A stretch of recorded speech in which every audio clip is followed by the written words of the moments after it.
노인네가 좀 어지러운 거 가지고 꾀병인 거야. 꼴값 좀 떨지 마. 친정어머니가 차가운 주방 바닥에서 10시간 넘게 쓰러져 있었던 그 밤, 남편은 이 한마디를 내뱉고 친구들과 술자리로 가버렸어요. 응급실 복도에 홀로 앉아 수술실 빨간불을 바라보는데 남편에게서 온 건 뭐였냐면요. 술자리 셀카 한 장이었습니다. 아, 근데요. 그렇게 꾀병이라고 무시하던 그 남편이 보름 뒤 시어머니 환갑잔치 날 아침에 전화기를 붙잡고 발을 동동 구르게 됩니다. 7년간 착한 며느리로만 살았던 제가 그날 대체 무슨 한마디를 남겼길래 시댁이 통째로 뒤집어졌는지 그 이야기 시작할게요. 안녕하세요. 오늘 사연 시청자 여러분, 아내의 친정은 무시하면서 본인 어머니 환갑잔치만 챙기라던 남편과 시어머니에게 통쾌한 한 방을 날려버린 채레아 씨의 사연 지금 바로 시작합니다. 시어머니 오말숙 여사의 환갑잔치가 보름 앞으로 다가온 금요일 저녁이었어요. 저는 거실 바닥에 한복 카탈로그 4권을 펼쳐놓고 연회장 후보 목록을 정리하고 있었죠. 그때 핸드폰이 울렸어요. 화면에 엄마라는 글자가 떴습니다. 엄마 미안해. 나 지금 시어머니 환갑 준비 때문에 정신이 하나도 없네. 이따 전화하면 안 될까? 레아야, 엄마가 요즘 머리가 자꾸 뱅뱅 도네. 세상이 다 뒤집어지는 것처럼 어지러지라고 기운이 하나도 없다. 친정어머니 채윤옥의 목소리가 평소와 달랐어요. 힘이 빠져 있고 말끝이 흐려지는 느낌이었죠. 가슴 한쪽이 서늘해지려는 순간 시어머니가 부엌에서 나오며 카탈로그를 툭툭 두드렸습니다. 예, 레아야. 그 전화 얼른 안 끊어. 지금 한복 고르는 게 문제지. 사돈 목소리가 문제냐? 여기 좀 봐라. 이 금박 자수, 이게 내 얼굴을 아주 확 살려줄 것 같지 않니? 어머니, 잠깐만요. 친정 엄마가 좀 많이 편찮으신가 봐요. 목소리가 너무 안 좋으셔서. 아이고, 나이 먹으면 다 여기저기 쑤시고 어지러운 법이야. 유난 떨지 말고 이리 와서 이것 좀 보라니까. 내 환갑이 보름밖에 안 남았는데 뭘 그렇게 꾸물거려. 남의 잔치도 아니고 내 시어미 잔치인데 이럴 거니? 시어머니가 카탈로그 한 권을 제 무릎 위에 탁 올려놓았어요. 금박 자수가 놓인 가장 비싼 한복 페이지에 이미 접힌 자국이 있었죠. 엄마, 정말 미안. 나 지금 너무 바빠서 조금 있다가 내가 꼭 다시 전화할게. 응?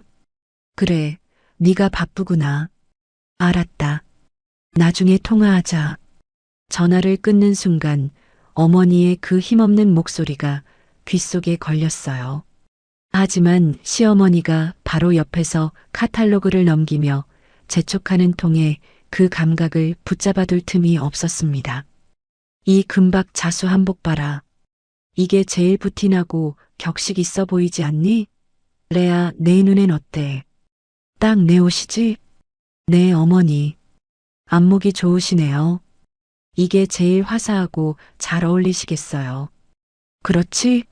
내 눈이 보통이니? 그럼 토 달지 말고 이걸로 해. 내일 당장 가서 맞춤 예약 넣고 오너라. 늦으면 잔치날 못 입는다. 시어머니는 물어보는 척했지만 이미 답을 정해놓은 거였어요. 7년을 함께 살면서 이 패턴을 모를 리가 없었죠. 한복 맞춤 예약, 연회장 섭외, 하객 명단 관리, 답례품 선정까지 모든 실무가 제 몫이 될 거라는 걸 저는 정확히 알고 있었습니다. 시어머니는 한복을 정하고 나서도 한참을 더 앉아 계시며 잔치 때 부를 노래 이야기, 하객수 이야기를 늘어놓다가 저녁 8시가 넘어서야 가방을 챙겨 일어났어요. 내일 호텔 연회장 가서 상담받는 거 잊지 마. 내 체면이 있으니까 아주 번쩍번쩍하고 좋은 곳으로 알아봐야 한다. 알았지? 네, 어머니. 걱정 마세요. 잘 다녀오겠습니다. 현관에서 시어머니를 배웅하고 문을 닫았습니다. 시어머니가 돌아가시고 1시간쯤 지나 남편 평기훈이 퇴근했어요. 기훈은 넥타이도 안 풀고 소파에 드러누워 핸드폰 게임을 시작했죠. 자기야, 어머니 환갑잔치 연회장 후보 2군데 뽑아놨어. 내일 나랑 같이 가서 음식도 좀 보고 상담도 받자. 내일? 아, 나 피곤해 죽겠는데 거길 왜 가? 네가 가서 대충 보고 골라. 기훈은 화면에서 눈도 떼지 않고 대답했어요. 야, 우리 엄마 환갑이잖아. 아들인 내가 돈 내고 며느리인 네가 몸으로 뛰어서 제대로 해드리는 거, 그거 당연한 거 아니야? 네가 알아서 척척 잘 골라봐. 나 게임 좀 하게 저리 좀 가고. 당연한 거. 그 당연한 거가 늘 제 시간과 제 에너지로만 채워져 왔다는 걸 저는 이날따라 유독 또렷하게 느꼈어요. 기훈은 게임 화면을 두드리며 웃고 있었고 저는 카탈로그와 메모장 사이에서 혼자 잔치를 설계하고 있었죠. 밤 11시 잠자리에 들기 전에 친정어머니에게 다시 전화를 걸었어요. 신호음이 길게 울렸지만 받지 않았습니다. 혼자 식당 마감을 하고 피곤해서 일찍 주무셨을 거라고 스스로를 안심시켰어요. 그런데 이불을 끌어올리고 누워도 낮에 들었던 어머니의 그 힘 빠진 목소리가 자꾸 귓가에 맴돌았죠. 뒤척이다 핸드폰을 다시 집어들었지만 이 시간에 또 전화하면 괜히 놀라실 것 같아 내려놓았습니다. 그렇게 좀처럼 잠이 오지 않는 밤이었어요. 다음 날 토요일 아침 시어머니의 지시대로 환갑잔치 장소 후보인 호텔 연회장 2곳을 돌아다녔어요. 상담을 받는 동안에도 친정어머니에게 3번이나 전화를 걸었지만 여전히 받지 않았죠. 가슴이 점점 답답해졌습니다.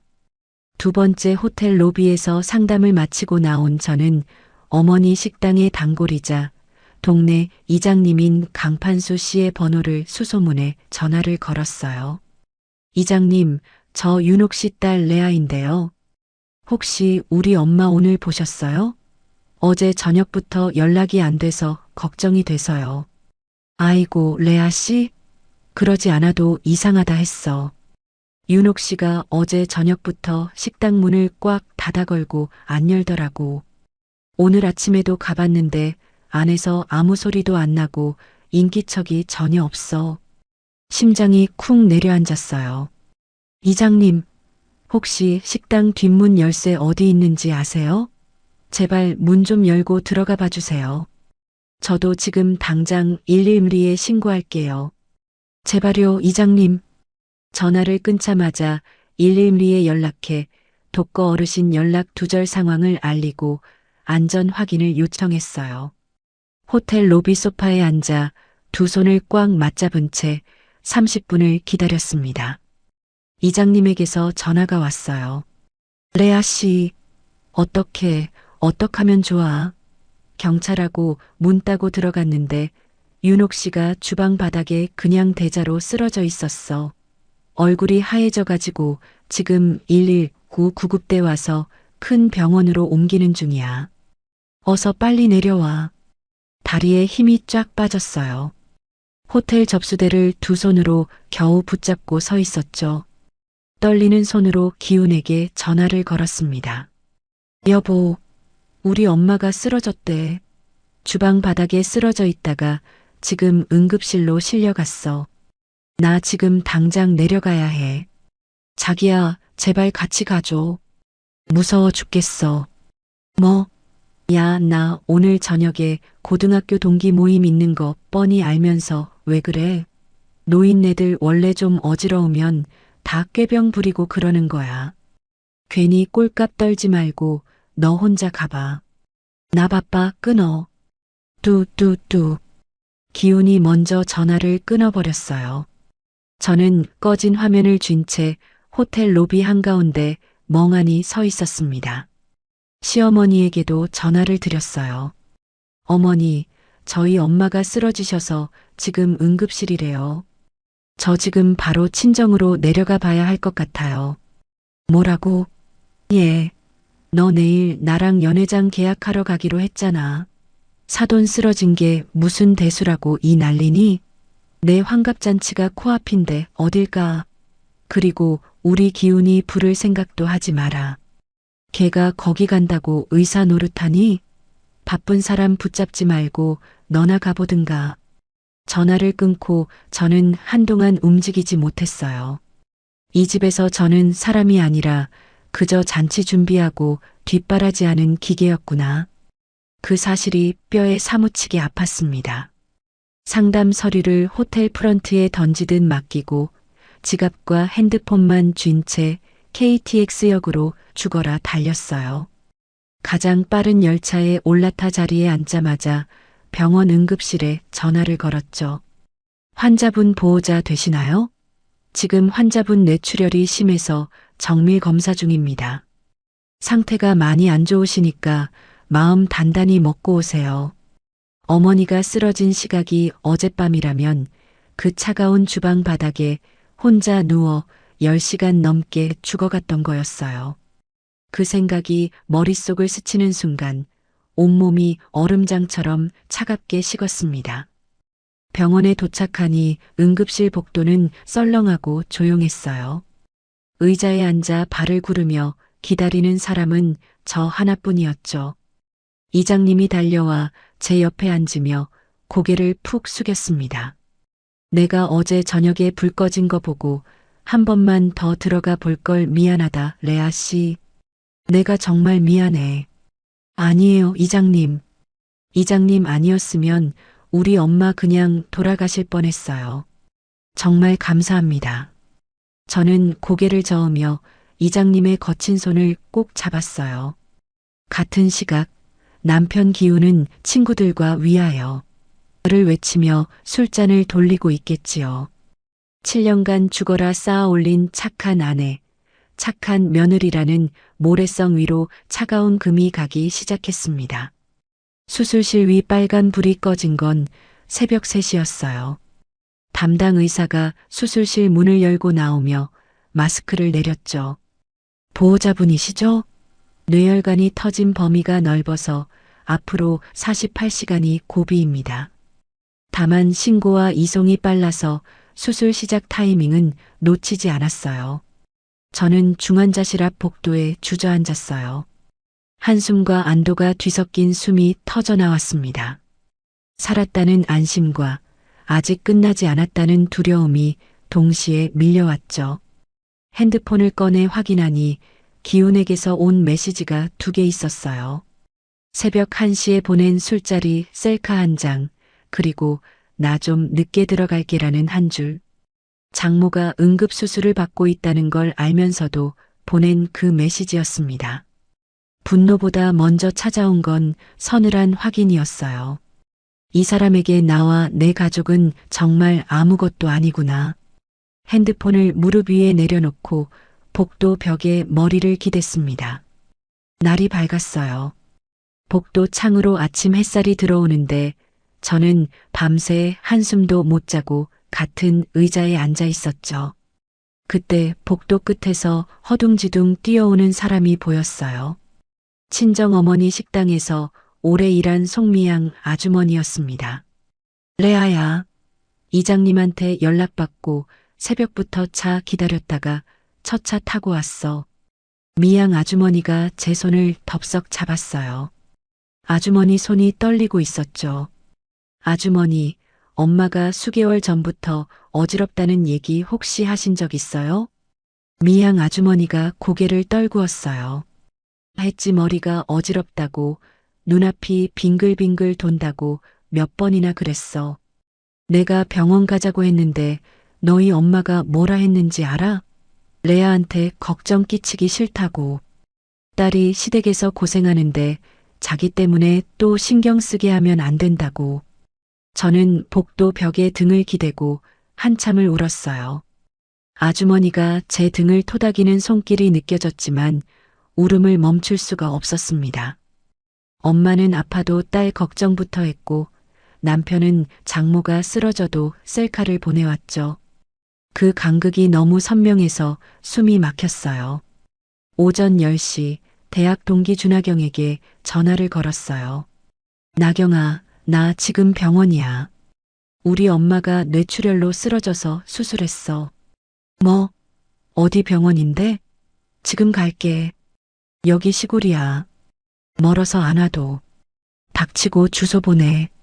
지금 출발한다. 나경은 오후 미팅을 다음 날로 옮기고 3시간을 운전해서 병원까지 내려왔어요.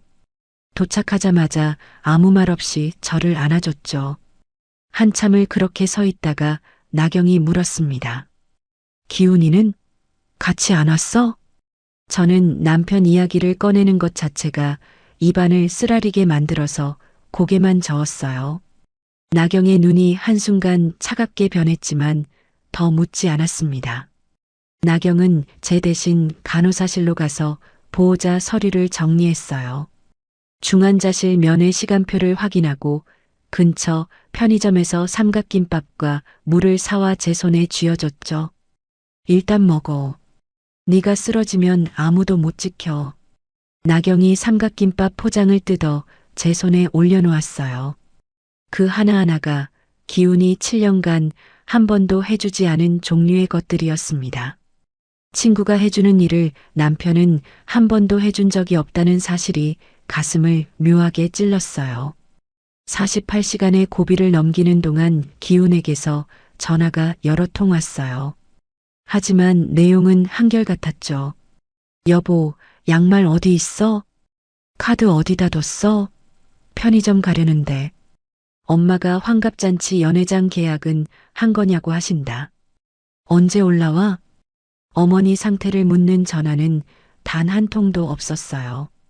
저는 어느 순간부터 기훈의 전화를 받지 않기 시작했습니다. 이틀째 밤 의사가 중환자실에서 나왔어요. 보호자분, 뇌 쪽 수치가 안정되고 있습니다. 고비는 넘긴 것 같아요. 저는 복도 의자에 앉은 채 고개를 숙이고 울었어요. 나경이 옆에서 아무 말 없이 제 어깨에 담요를 덮어줬습니다.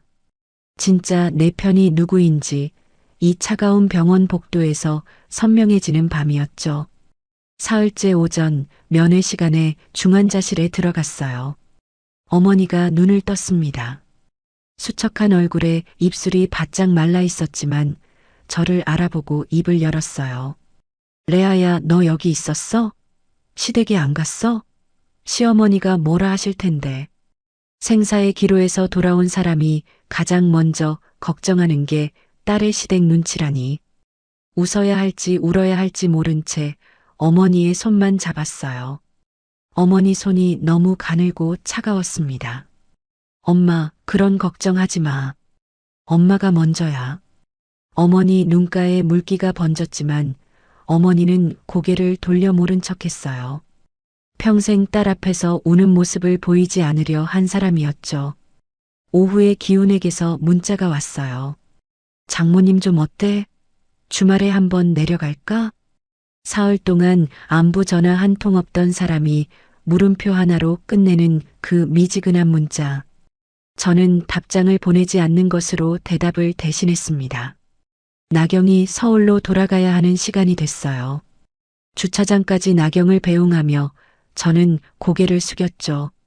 나경아, 고마워. 진짜 고마워하지 마.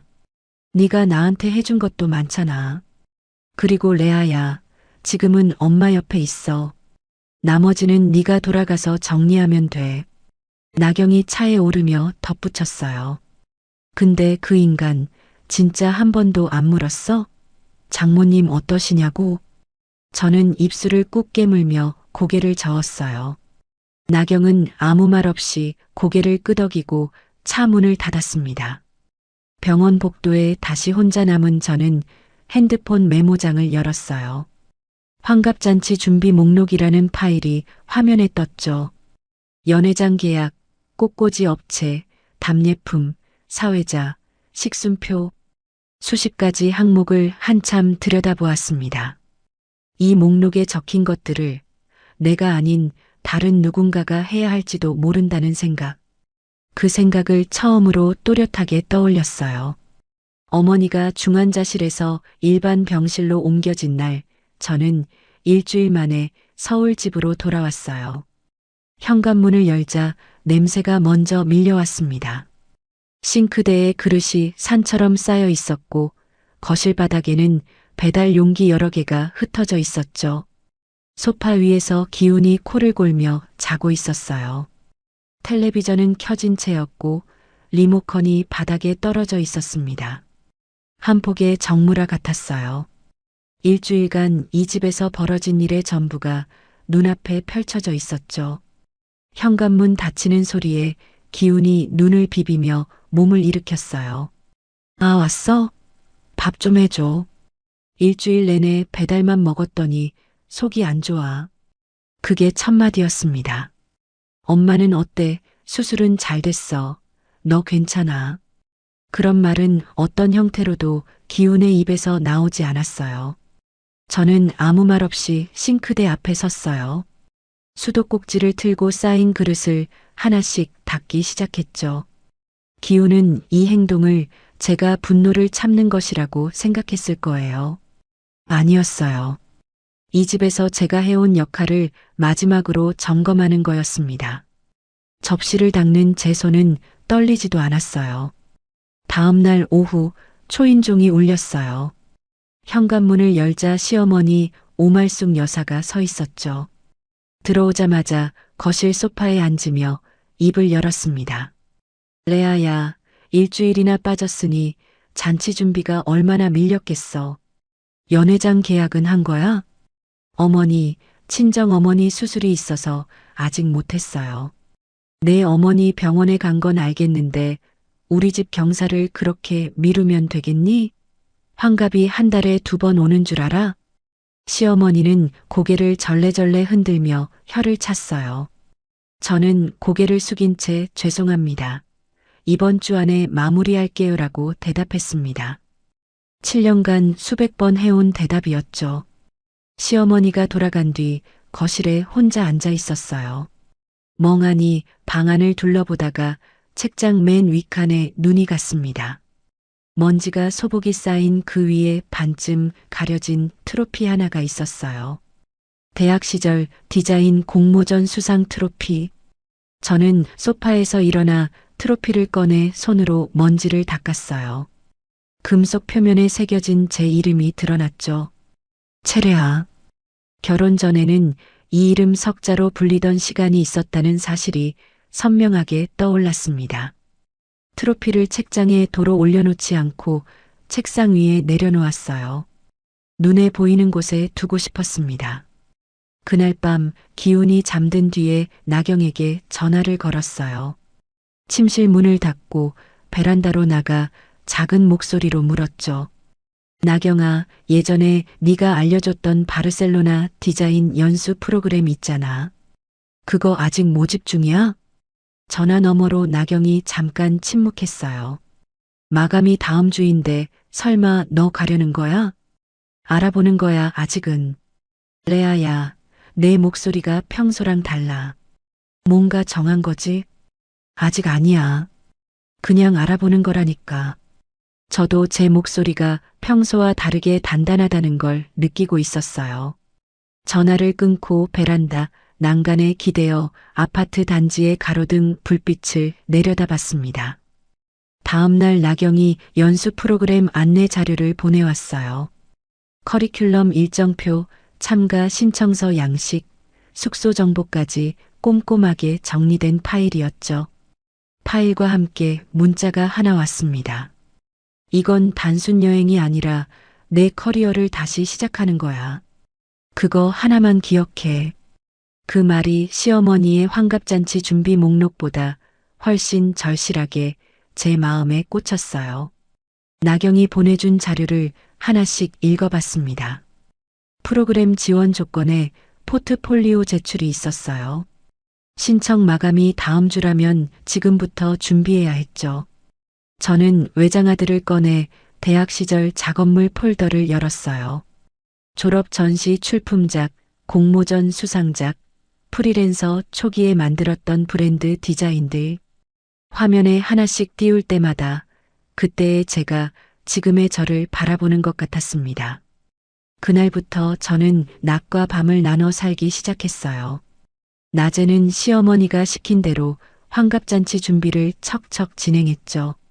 연회장 계약서에 도장을 찍고 꽃꽂이 업체를 선정하고 하객용 답례품을 주문하고 식순표 인쇄를 맡겼어요. 밤에는 기운이 잠든 뒤 거실 책상에 앉아 연수 프로그램 제출용 포트폴리오를 정리했습니다. 이 이중생활이 저를 지치게 하는 대신 이상하리만큼 또렷하게 깨어있게 만들었어요. 낮에 저는 완벽한 며느리였고 밤에 저는 디자이너 체레아로 돌아가고 있었죠. 환갑잔치를 보름 앞둔 어느 저녁 기훈이 퇴근하며 말했어요. 잔치 때 입을 양복새로 맞춰야 하는데 시간 될 때 백화점 좀 같이 가자. 그래. 저는 짧게 대답하며 노트북 화면에 띄워둔 바르셀로나행 항공권 검색창을 조용히 최소화했어요.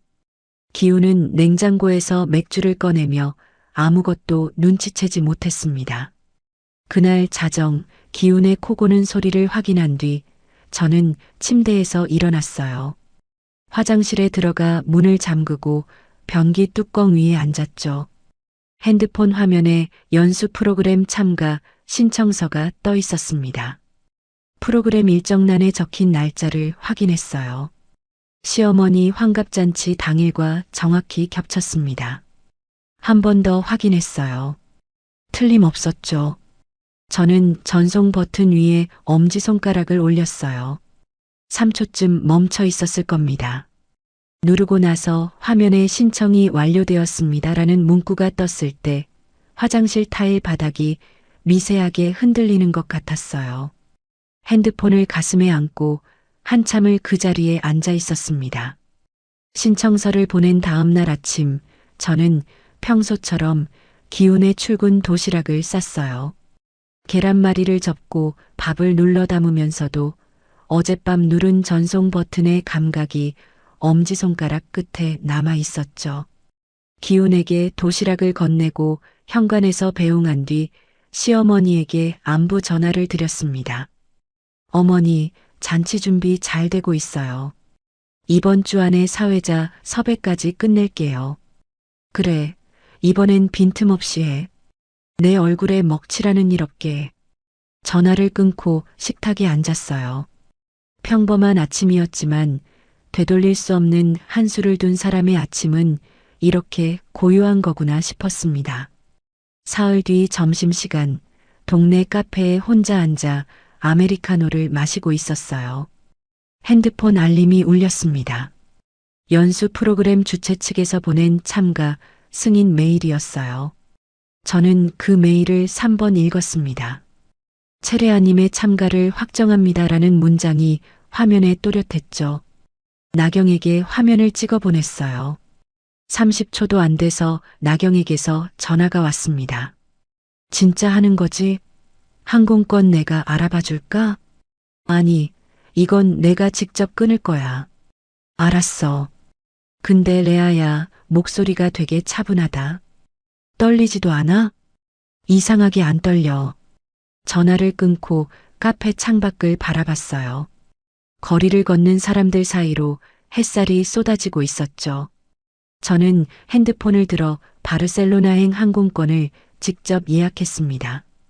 그 주말 친정 어머니 병문안을 위해 내려갔어요.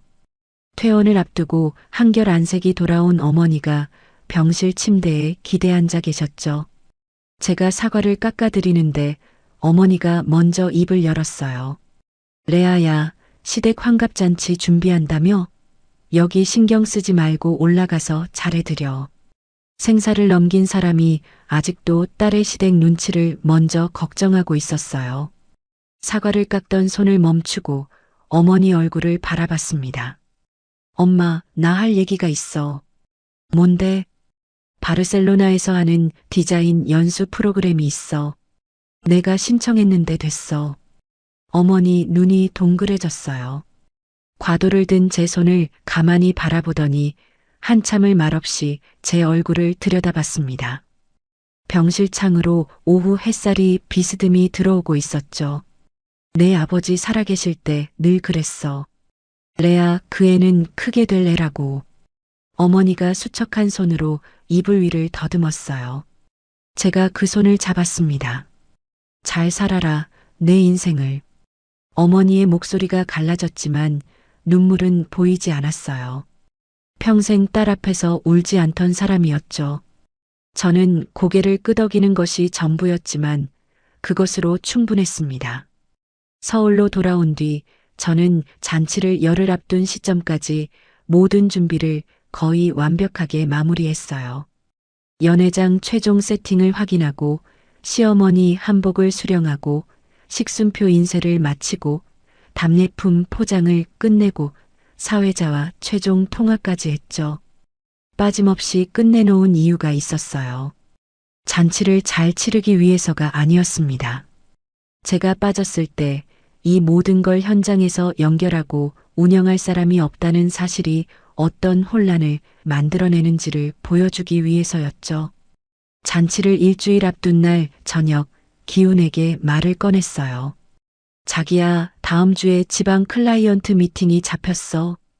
잔치 전날까지는 돌아올게. 기훈은 소파에 누워 핸드폰 화면에서 눈도 떼지 않았어요. 그래, 전날까지만 오면 되지. 프리랜서인 제 일정에 평소부터 관심이 없는 사람이었으니까요. 저는 고개를 돌려 부엌으로 갔어요. 설거지를 하면서 입꼬리가 아주 살짝 올라갔지만 기훈은 볼 리가 없었습니다. 그날 밤부터 조금씩 짐을 쌌어요. 옷장 안쪽에 넣어둔 캐리어를 꺼내 연수용 노트북과 작업 출력물을 차곡차곡 넣었죠. 마지막으로 옷장 깊숙한 곳에서 재킷 하나를 꺼냈어요. 결혼 전 즐겨 입던 7년 만에 처음 꺼내는 재킷이었습니다. 재킷 주머니에 손을 넣으니 작은 사진 한 장이 나왔어요. 대학 시절 공모전 수상식 때 찍은 사진이었죠. 트로피를 들고 웃고 있는 사진 속 얼굴과 거울에 비친 지금의 제 얼굴을 번갈아 봤어요. 같은 사람인지 잠시 분간이 되지 않았습니다. 사진을 재킷 주머니에 다시 넣고 캐리어 안에 재킷을 접어 넣었어요. 잔치 사흘 전 시어머니를 찾아뵀어요. 잔치 당일 식순 최종본, 연회장 담당자 연락처, 꽃꽂이 업체 현장 도착 시간, 사회자 연락처가 빠짐없이 적힌 서류 파일을 정리해 드렸죠. 어머니, 혹시 제가 늦는 상황이 생기더라도 이대로만 진행하시면 됩니다. 늦긴 뭘 늦어. 네가 없으면 누가 하니. 시어머니는 서류를 대충 받아 식탁 위에 올려놓고 쳐다보지도 않았어요. 저는 그 모습을 조용히 지켜봤습니다. 잔치 이틀 전 밤 나경과 전화로 출국 당일 동선을 최종 점검했어요. 새벽 5시에 아파트 앞으로 갈게. 인천공항까지 내가 데려다 줄게.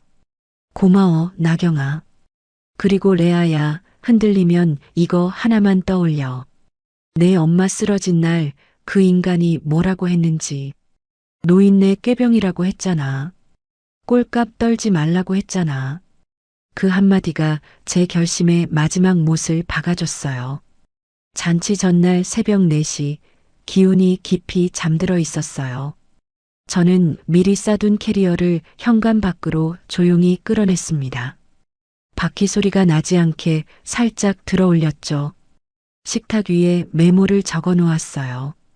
클라이언트 미팅 일정이 이틀로 늘어났어. 잔치 당일에는 어려울 것 같아.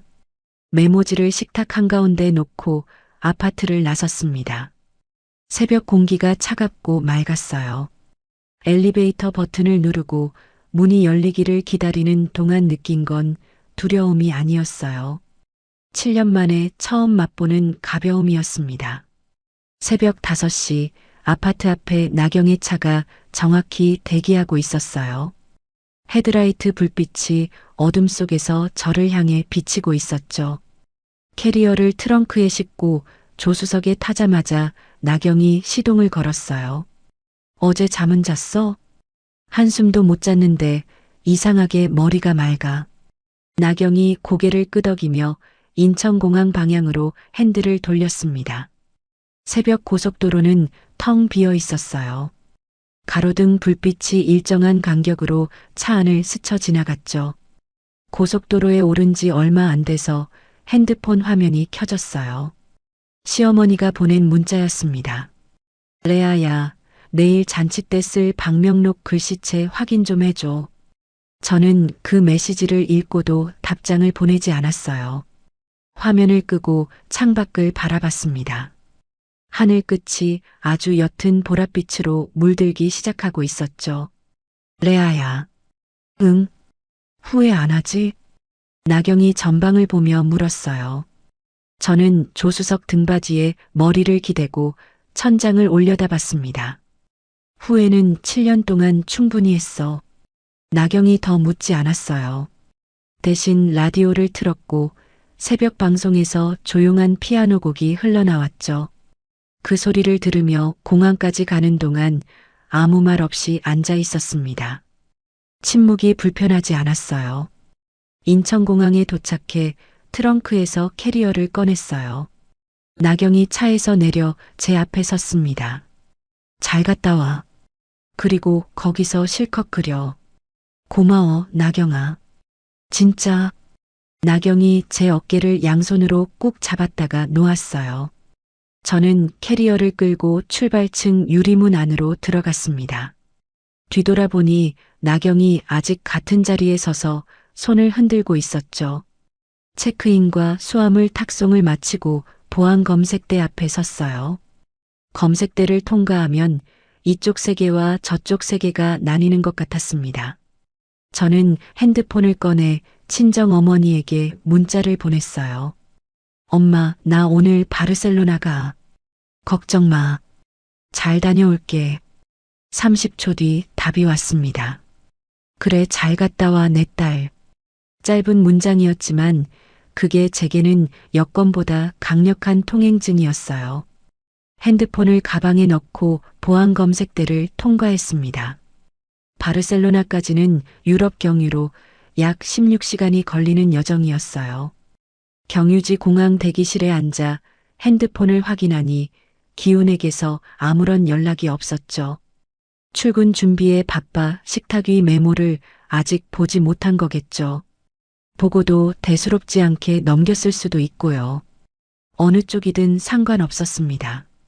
저는 핸드폰을 주머니에 넣고 경유지 공항의 넓은 유리창 밖을 바라봤어요. 활주로 위로 비행기들이 하나씩 이륙하고 있었죠. 바르셀로나 공항에 도착한 건 현지 시간 밤 10시, 한국 시간으로는 잔치 전날 새벽 5시였어요. 입국장을 빠져나오니 연수 프로그램 주최 측에서 안내한 택시기사가 제 이름이 적힌 팻말을 들고 서 있었죠. 택시를 타고 고딕지구의 좁은 골목을 지나 소규모 참가자 숙소에 도착했습니다. 로비에 들어서니 전 세계에서 모인 디자이너 10여 명이 소파와 테이블에 둘러앉아 가볍게 인사를 나누고 있었어요. 낯선 얼굴들, 낯선 언어들, 낯선 공기. 그런데 이상했어요. 이 낯선 공간이 지난 7년간의 어떤 명절 시댁 거실보다 편안하게 느껴졌거든요. 누구도 저에게 무언가를 시키지 않았고 누구도 저를 기능으로 바라보지 않았습니다. 짐을 풀고 숙소방 발코니에 섰어요. 바르셀로나의 밤거리가 내려다 보였죠.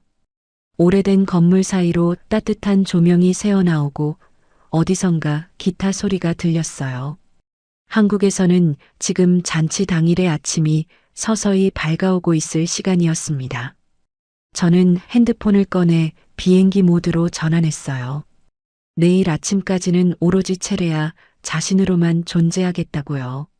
잠들기 전 비행기 모드를 잠깐 풀고 나경에게 메시지를 보냈어요. 무사히 도착했어. 고마워. 나경의 답이 금방 왔습니다. 잘 자. 내일부터 내 인생의 새 시작이야. 그리고 뭐가 되든 너한테는 내가 있으니까. 저는 그 문장을 스크린샷으로 저장한 뒤 다시 비행기 모드를 켰어요. 바르셀로나의 첫밤, 낯선 침대에 누워 천장을 바라봤습니다. 내일 아침 비행기 모드를 풀면 기훈의 전화가 밀려올 거예요. 시어머니의 전화도 올 거고요. 잔치 현장에는 예약된 꽃과 음식과 사회자가 제 시간에 도착하겠지만 그 모든 걸 맞이하고 배치하고 돌릴 사람이 없어서 아무도 움직이지 못하는 장면이 머릿속에 선명하게 그려졌어요. 제가 남기고 온 서류 파일 안에 모든 게 적혀 있었지만 한 번도 그 서류를 열어보지 않은 사람들에게는 아무 소용이 없을 거였죠.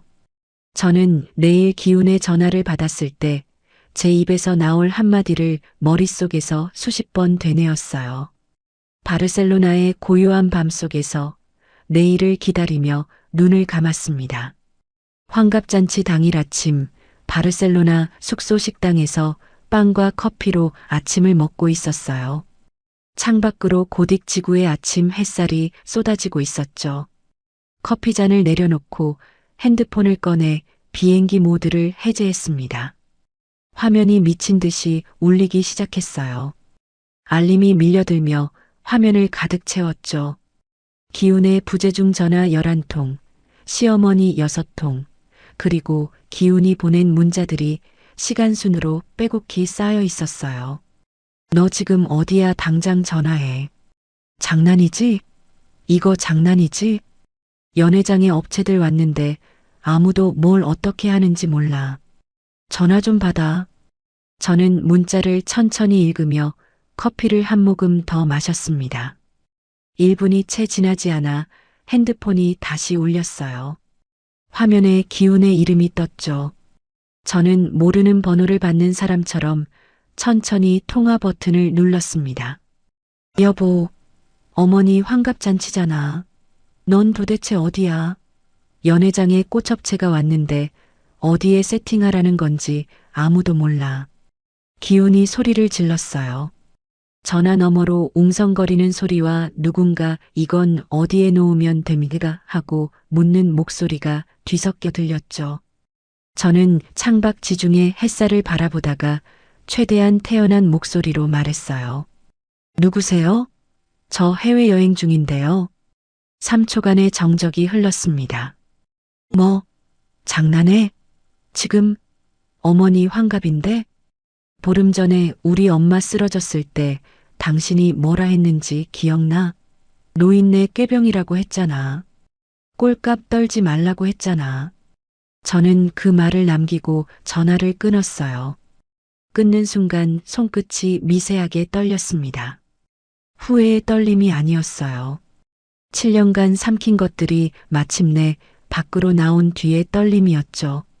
전화를 끊자마자 기훈에게서 다시 전화가 왔어요. 받지 않았습니다. 시어머니에게서도 연달아 전화가 울렸죠. 받지 않았어요. 저는 핸드폰을 무음으로 전환한 뒤 커피잔을 들고 자리에서 일어났습니다. 연수 프로그램 첫 세션이 열리는 작업실로 향했어요. 숙소 건물 3층에 있는 넓은 작업실 문을 열고 들어서니 전 세계에서 모인 디자이너들이 각자 자리에 앉아 있었죠. 멘토인 스페인 출신 디자이너 엘레나가 앞에 서서 참가자들을 둘러보며 말했어요. 자, 한 명씩 자기소개를 해주세요. 이름, 어디서 왔는지, 그리고 여기서 뭘 찾고 싶은지.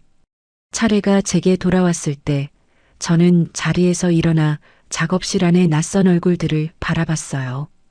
7년 만에 처음이었습니다. 며느리도 아니고 아내도 아닌 이름으로 제 자신을 소개하는 게요. 체레아입니다. 한국에서 왔고요. 잃어버린 것을 다시 찾으러 왔어요. 몇 명이 고개를 끄덕였고 엘레나가 미소를 지으며 다음 사람에게 넘겼습니다. 자리에 앉으며 무릎 위에 올려놓은 핸드폰 화면을 힐끗 봤어요. 무음으로 해놓은 화면 위로 기훈의 부재중 전화 알림이 계속 쌓이고 있었죠. 저는 핸드폰을 뒤집어 화면이 보이지 않게 놓았습니다. 첫 세션이 진행되는 동안 참가자들이 각자의 포트폴리오를 공유했어요. 이탈리아 출신 디자이너 마르코가 제 과거 작업물을 화면으로 넘겨보다가 손을 멈추고 저를 봤죠. 여기서 감정의 무게가 느껴져. 어떤 경험에서 온 거야? 저는 마르코의 눈을 마주보며 잠깐 생각했어요. 이 사람에게 7년간의 이야기를 풀어놓을 수는 없었죠. 하지만 한 문장으로는 말할 수 있었습니다. 오래 쌓인 이야기가 있는데 지금은 새 이야기를 시작하러 온 거야. 그 말이 제 입에서 자연스럽게 나왔다는 것 자체가 이미 변화였어요. 점심시간에 작업실 밖 테라스에 앉아 핸드폰을 확인했어요. 나경에게서 메시지가 와 있었습니다. 잔치 완전 난리 났대. 기훈이 신우이한테까지 전화했다더라. 너 괜찮아? 저는 테라스 난간에 팔꿈치를 올리고 바르셀로나의 파란 하늘을 올려다보며 답을 보냈어요. 괜찮아. 오히려 이렇게 평온한 적이 없어. 그리고 기훈이 보낸 수십 통의 부재중 전화 알림을 손가락으로 쓸어 한꺼번에 지웠습니다.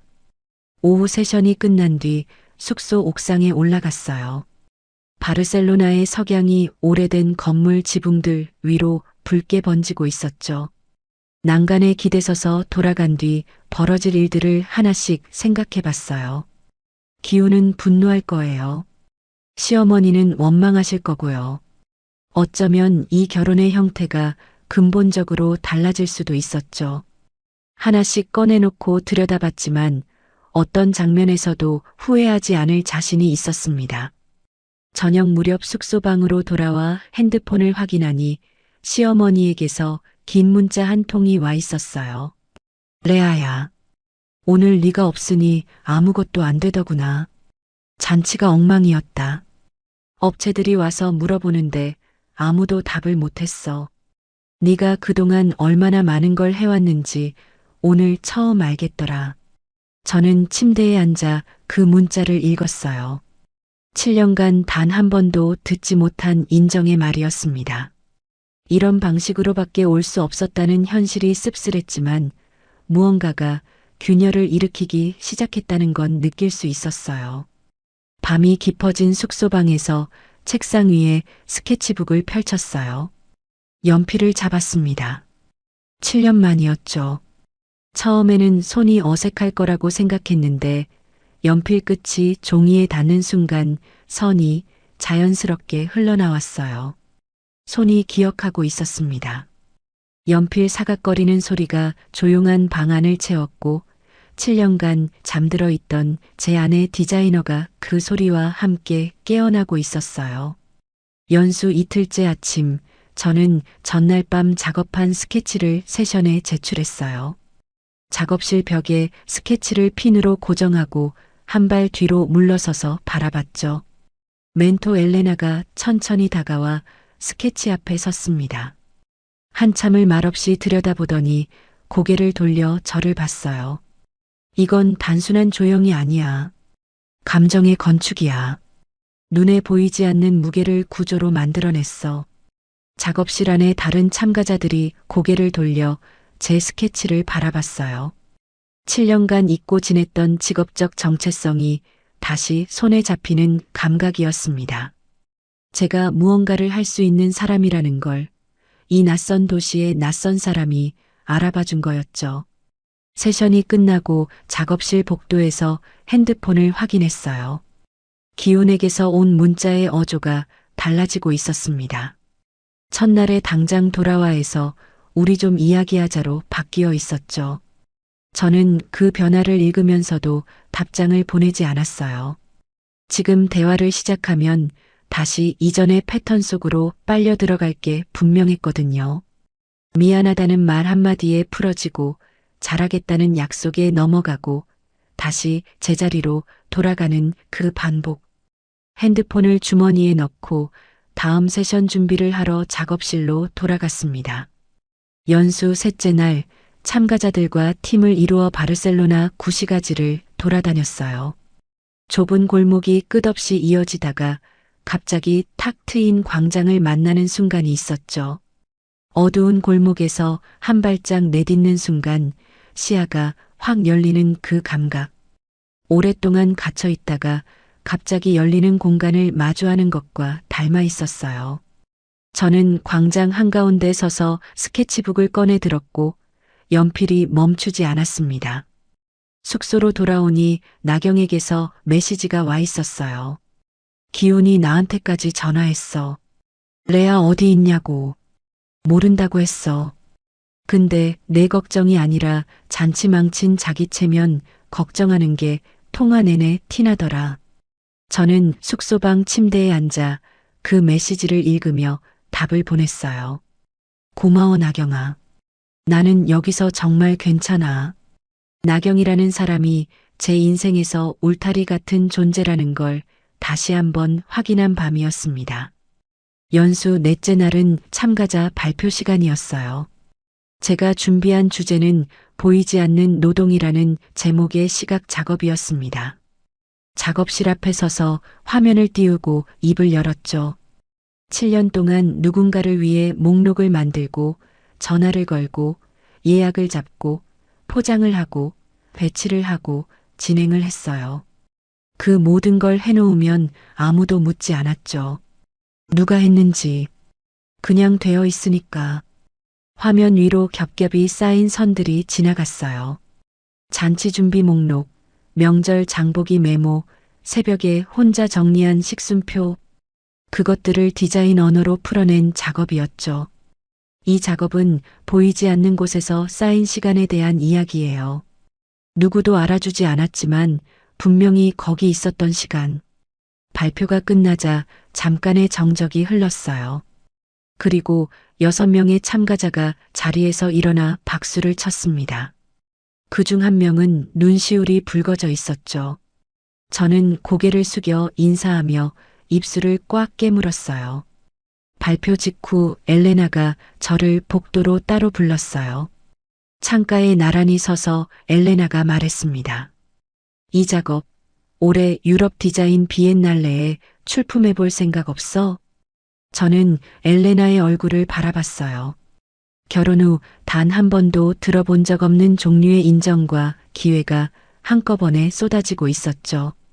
고맙다는 말보다 먼저 눈물이 올라와서 한동안 고개를 숙이고 있어야 했습니다. 생각해 볼게요. 겨우 그 한마디를 꺼냈어요. 엘레나가 제 어깨를 가볍게 두드리며 작업실로 돌아갔습니다. 연수 5일째 저녁 참가자들과 숙소 로비에서 마지막 밤 모임을 했어요. 와인잔을 돌리며 이야기를 나누는 동안 핸드폰을 꺼내 확인했죠. 기훈에게서 온 메시지가 있었습니다. 나도 생각을 많이 했다. 내 말이 맞다. 내가 잘못했다. 돌아오면 진지하게 이야기하자. 일주일 만에 처음으로 기훈의 메시지를 끝까지 읽었어요. 답장을 보내지는 않았습니다. 핸드폰을 내려놓고 바르셀로나의 밤하늘을 한참 올려다봤어요. 시어머니에게서도 문자가 와 있었어요. 레아야, 잔치 때 네가 정리해둔 서류를 뒤늦게 펼쳐봤다. 그 많은 걸 네가 혼자 다 준비했더구나. 내가 그동안 너무 당연하게만 생각한 것 같다. 7년 만에 처음 나온 시어머니의 인정이었습니다. 감정 없이 담담하게 읽었지만 그 문장 자체는 마음 한쪽에 조용히 남았어요. 연수 마지막 날 아침 수료식이 열렸어요. 엘레나가 수료증을 한 명씩 건네며 인사를 나눴죠. 제 차례가 왔을 때 엘레나가 수료증을 내밀며 말했습니다. 레아, 너는 이미 충분한 디자이너야. 다만 세상이 아직 너를 모를 뿐이야. 수료증을 두 손으로 받아들었어요. 이 여행이 시댁에 대한 반격이 아니라 제 존재를 되찾는 여정이었다는 걸 그 순간 비로소 명확하게 자각했습니다. 바르셀로나 공항 출국 게이트 앞에서 핸드폰을 꺼냈어요. 기훈에게 연수 이후 처음으로 메시지를 보냈습니다. 내일 저녁 도착해. 이야기하자. 단 이번에는 내가 먼저 말할 거야. 전송 버튼을 누르고 핸드폰을 가방에 넣었어요. 귀국 비행기로 향하는 제 발걸음은 보름 전 새벽에 집을 나서던 때와 같은 가벼움이면서 동시에 전혀 다른 무게를 품고 있었습니다. 인천공항에 도착한 건 저녁 9시였어요. 입국장을 빠져나오자 나경이 작은 꽃다발 하나를 들고 서 있었습니다. 수료 축하해. 그리고 오늘부터는 네가 원하는 쪽에서 시작하는 거야. 나경이 꽃다발을 건넸어요. 환갑잔치용으로 제가 주문했던 어떤 장식보다 가볍고 따뜻한 꽃다발이었죠. 저는 꽃다발을 받아들고 나경의 어깨에 이마를 잠깐 기댔습니다. 고마워, 나경아. 가자. 차 빼놨어. 나경의 차를 타고 집으로 향하는 동안 저는 바르셀로나에서 정리한 생각들을 하나씩 되짚었어요. 기훈에게 할 말의 순서와 내용을 머릿속에서 최종 점검했죠. 이번만큼은 기훈의 반응에 따라 제 말이 흔들리는 일은 없을 거라는 확신이 몸 전체에 차 있었습니다. 레아야, 들어가서 힘들면 바로 전화해. 아파트 앞에서 내릴 때 나경이 말했어요. 저는 고개를 끄덕이고 캐리어를 끌며 현관으로 들어갔습니다. 아파트 문을 열자 거실 식탁 앞에 기훈이 앉아 있었어요. 수염이 자라 있었고 눈이 충혈되어 있었죠. 일주일 넘게 제대로 먹지도 자지도 못한 얼굴이었습니다. 그 초라한 모습에 동정이 들려는 순간 보름 전 술자리 셀카 속에서 활짝 웃고 있던 그 얼굴이 떠올랐어요. 저는 감정의 균형을 잡고 기훈의 맞은편 의자에 앉았습니다. 기훈이 먼저 입을 열었어요. 미안하다, 레아야. 내가 정말... 저는 손을 들어 기훈의 말을 멈췄어요. 내가 먼저 말하겠다고 했으니까 들어. 기훈이 입을 다물었습니다. 저는 식탁 위에 양손을 가지런히 올려놓고 말을 시작했어요. 결혼 첫해 추석, 새벽 4시에 일어나서 전 부치고 나물 무치고 상 차렸어. 당신은 10시에 일어나서 숟가락만 들었지. 그해 설날도 그랬고 다음해도 그랬고 7년 내내 그랬어. 기훈이 뭔가 말하려고 입을 열었어요. 아직 안 끝났어. 저는 시선을 흔들리지 않게 고정한 채 이어갔습니다. 우리 엄마 생신에 한 번이라도 전화한 적 있어? 명절에 처가에 한 번이라도 같이 간 적 있어? 7년 동안 단 한 번도 없었어. 나는 당신네 집안 행사를 혼자 준비하고 혼자 치르고 혼자 치웠는데 당신은 우리 엄마 이름도 제대로 기억하는지 모르겠다. 기훈이 고개를 숙였어요. 저는 멈추지 않았습니다. 내일은 어떻고? 나 프리랜서잖아. 대학 때 공모전도 나가고 클라이언트도 있었어. 근데 결혼하고 나서 당신이 내 작업에 대해 물어본 적이 있어? 뭘 하는지, 어떻게 되고 있는지 한 번이라도? 식탁 위에 올려놓은 제 손이 아주 미세하게 떨렸지만 목소리는 끊기지 않았어요. 그래도 참았어. 다 참았어. 근데 우리 엄마가 주방 바닥에 쓰러져서 10시간 넘게 혼자 누워 있었을 때 당신이 뭐라 했는지 알아? 기훈의 어깨가 움찔했어요. 노인네 꾀병이라고 했잖아. 꼴값 떨지 말라고 했잖아. 그리고 친구들이랑 술 마시러 갔잖아. 엄마가 수술대에 올라가 있을 때 당신은 셀카 찍어서 보내왔어. 나 늦게 들어간다고. 저는 1시간에 걸쳐 7년간 삼켜온 것들을 시간순으로 꺼내놓았어요. 매 명절 혼자 치른 시댁 살림, 단 한 번도 방문하지 않은 처가, 제 커리어를 당연하게 뒷순위로 밀어넣은 구조, 가리고 어머니가 쓰러진 그날까지. 기훈은 처음에 변명을 시도했지만 제가 구체적인 날짜와 상황을 하나하나 짚어가자 점차 입을 다물었습니다. 제 이야기가 끝났을 때 기훈은 식탁 위에 팔을 올린 채 한참을 움직이지 않았어요. 내 말은 다 했어. 이제 당신이 생각해. 저는 자리에서 일어나 방으로 들어가 짐을 풀었습니다. 캐리어에서 바르셀로나 수료증을 꺼내 책상 위 트로피 옆에 나란히 세워놓았어요. 사흘 뒤 시어머니 오말숙 여사가 집으로 찾아왔어요. 현관에서 마주한 시어머니의 얼굴에는 분노 대신 쑥스러움과 서투른 미안함이 어색하게 섞여 있었죠.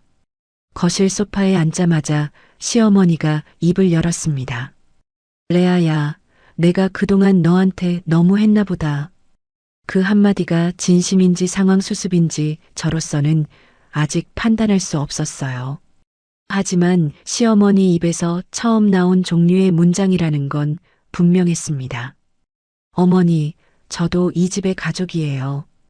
가족이면 제 가족도 가족인 거예요. 저는 그것만 바라는 거예요. 시어머니가 한참을 말없이 앉아 있다가 입을 열었어요. 내 어머니는 좀 어떠시니? 7년 만에 시어머니 입에서 나온 친정어머니에 대한 첫 번째 안부였습니다. 그 다음 주말 저는 기훈과 함께 친정어머니가 퇴원 후 요양 중인 시골집을 찾았어요. 기훈은 차에서 내린 뒤 대문 앞에서 한참을 서성였죠. 제가 먼저 안으로 들어간 뒤에야 뒤따라 들어왔습니다. 어머니가 마루에 앉아 계셨어요. 기훈이 어머니 앞에서 겨우 입을 열었습니다. 어머니, 그동안 죄송했습니다. 짧고 서툴고 어색한 인사였어요. 어머니는 놀란 눈으로 기훈을 바라보다가 천천히 말했습니다. 어서 와라.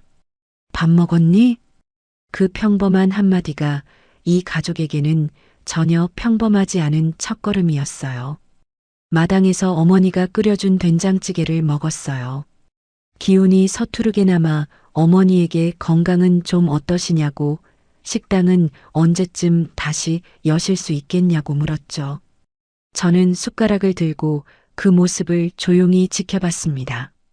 이게 완전한 변화가 아니라 겨우 시작이라는 걸 알고 있었어요. 이 시작이 진짜인지 아닌지는 앞으로의 시간이 증명할 일이었죠. 하지만 보름 전에는 상상조차 할 수 없던 풍경이 눈앞에 펼쳐져 있다는 것 자체가 의미 있었습니다.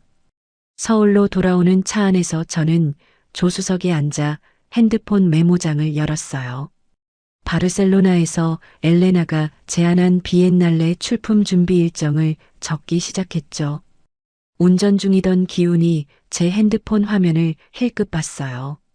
그거 뭐야? 내일. 기훈이 더 묻지 않고 고개를 끄덕였습니다. 그 순간의 짧은 침묵이 7년간 이 차 안에서 오갔던 어떤 대화보다 의미 있었어요. 저는 메모장 위에 일정을 적어 내려가며 차창 밖으로 스쳐가는 풍경을 바라봤습니다. 시청자 여러분, 7년 동안 시댁의 모든 살림을 혼자 떠안으면서도 착한 며느리로 살았던 채레아 씨. 친정어머니가 쓰러진 그 절박한 순간에도 꾀병이라며 외면한 남편, 환갑잔치 준비나 하라고 다그쳤던 시어머니. 결국 레아 씨가 자리를 비우자 그제야 알게 되었죠. 그동안 누가 이 집을 굴려왔는지를.